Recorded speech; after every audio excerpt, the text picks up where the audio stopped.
ក្រសួងបរិស្ថានប្រកាសដាក់ឲ្យប្រើប្រាស់ជាផ្លូវការមេផ្ទះឌីជីថលជំរុញដល់ភាពស្អាតភាពបៃតងនិងចីរភាពនៅកម្ពុជា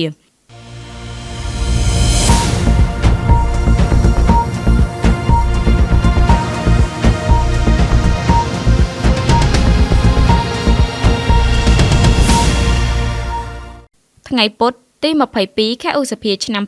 2025ក្រមអធិបតីភាពឯកឧត្តមអៀងសុផាឡែតរដ្ឋមន្ត្រីក្រសួងបរិស្ថាននិងមានការចូលរួមពីថ្នាក់ដឹកនាំមន្ត្រីរាជការក្រសួងបរិស្ថានតំណាងក្រសួងស្ថាប័នពាក់ព័ន្ធអង្គការដៃគូអភិវឌ្ឍន៍ជាច្រើនអ្នកឯកឧត្តមបណ្ឌិតអៀងសុផាឡែតរដ្ឋមន្ត្រីក្រសួងបរិស្ថានបានលើកឡើងថានេះជាព្រឹត្តិការណ៍ប្រវត្តិសាស្ត្រនៃការរៀបចំមេផ្ទះឌីជីថលរបស់ក្រសួងបរិស្ថានដើម្បីពន្លឿនការចរាចរណ៍ឯកសាររដ្ឋបាលឲ្យកាន់តែលឿនរហ័សនិងមានប្រសិទ្ធភាពការងារខ្ពស់សមស្របតាមគោលនយោបាយយុទ្ធសាស្ត្រអត្ថភាពគន្លឹះទាំង5គឺមនុស្សផ្លូវទឹកភ្លើងនិងបច្ចេកវិទ្យារបស់រដ្ឋាភិបាលកម្ពុជាអាណត្តិទី7នៃរដ្ឋសភាដែលដឹកនាំដោយសម្ដេចមហាបវរធិបតីហ៊ុនម៉ាណែតនាយករដ្ឋមន្ត្រីនៃព្រះរាជាណាចក្រកម្ពុជាឯកឧត្តមរដ្ឋមន្ត្រីបានថ្លែងបន្ថែមថាការដាក់ចេញរដ្ឋបាលឌីជីថលបាននឹងកំពុងរួមចំណែកដល់ការអភិវឌ្ឍសេដ្ឋកិច្ចការកែលម្អសេវាសាធារណៈនិងការដោះស្រាយបញ្ហាបរិស្ថានអនុវត្តតាមយុទ្ធសាស្ត្រចាក់វិស័យបរិស្ថានមានមុំយុទ្ធសាស្ត្រស្នូល3គឺរដ្ឋបាលបច្ចេកវិទ្យានិងផ្សព្វផ្សាយ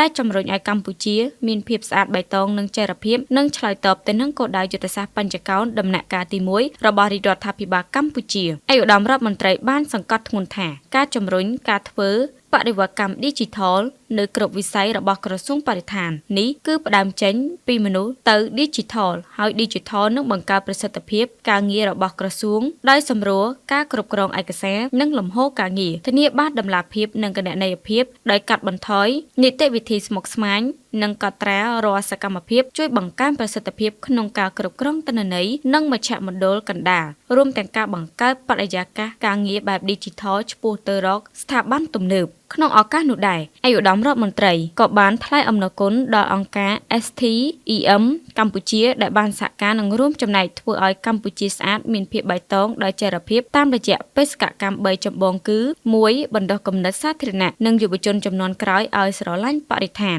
2. ចក្រា STEM